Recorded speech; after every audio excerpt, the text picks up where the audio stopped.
Welcome to another 10-minute episode. I'm your host, Aman, and today I'm going to be talking about the USA Olympics in 2024 because, that track star, something Lyles, I honestly forgot his name, but he said they got world champions across their chest when they win the NBA Finals. And in some ways, there's truth to what he said of they shouldn't be considered world champions since obviously the NBA is only played in the United States and some of their best players have come from Europe. And on the other side of that story is the best players in the world from all over the world, like Embiid, Africa, like Siakam. Like, I'm not saying he's the best player in the NBA, but these all-star players, these talented players, Jokic, Giannis, Luka, and Doncic, they all come from abroad, and like Canada is in North America, but Canada has produced a lot of elite level NBA players like Shea Gilgeous Alexander, Wiggins, a great two-way player, and Dylan Brooks plays his heart out. RJ Barrett, like a lot of quality players have come from Canada, and at the same time, you got the best, obviously, American players like Stephen Curry, LeBron James, Kevin Durant, Jason Tatum, and all that. And it's like world champions. I get it should be a tournament between like the best teams from across the world, but if you were to do that, the best team in the NBA would destroy the best team in the Euro League, the Australian League, the African League, whatever other leagues are there. Like, it's just as simple as that. And so that's one side of the story. The other side of the story is where it makes sense for the world champs to be called world champs because the best players are playing in the NBA. Same way the best players you saw it with this free agent where especially in the MLB, for example, they're called World Series champions. Like, you see it with the MLB, especially this free agency, because a lot of players are from Japan, Puerto Rico, Dominican Republic, like from all over the country. But at the end of the day, what league are they going to play in? The MLB, the NBA, the NFL. That's why they call themselves world champions as well, because even though the NFL is not as international as baseball and even basketball now, basketball's done a great job of expanding around the world and giving players opportunity.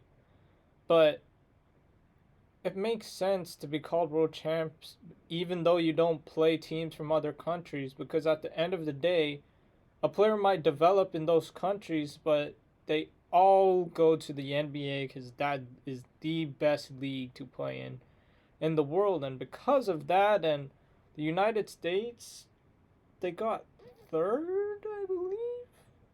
Third. I don't know. I'm not sure if they medaled or not. I'm pretty sure they got third in the FIBA World Cup, and they're forming the Avengers because of it. And even in the Olympics, which I was believe was held in 2021, because obviously the coronavirus and everything, but you had that happen where I believe the United States lost to the France in the first game, and like all of a sudden Kendrick Perkins is like the world has caught up to the United States in terms of basketball. That's simply not true. Even though you have the best players, like if you were to do just a Team USA versus Team International game, I think the world might have the better overall starting lineup, but when it comes to depth and everything else, I believe the United States just destroys the international team. And I believe that even if they did indeed play a game, Team USA would win because you got Stephen Curry, LeBron James, Jason Tatum, Anthony Davis, Kevin Durant, Devin Booker.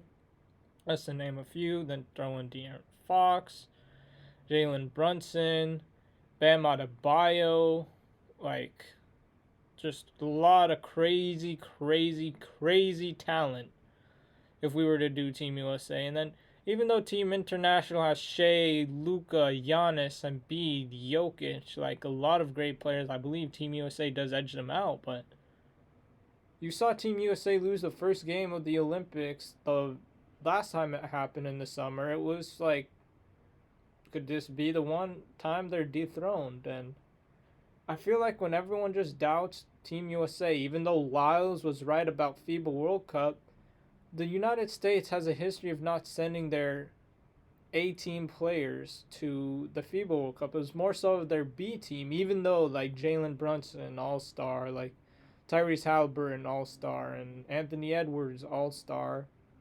It's You'll see like the Summer Olympics. There's levels to this. When the United States do indeed send their best players, they're literally forming the Avengers, and they have such a reputation in the Olympics that Joel Embiid, who is supposed to be playing for, I think at one point, it was about to be France with Rudy Gobert, Victor Wembanyama, and he chose to play with the United States. And so, because of that, you got reports came out earlier today that Steph was a lock, Kevin Durant was a lock, LeBron was a lock, Tatum was a lock, Joel Embiid was a lock. Obviously, Draymond been on the Olympics for a while, Steve Kerr coaching it.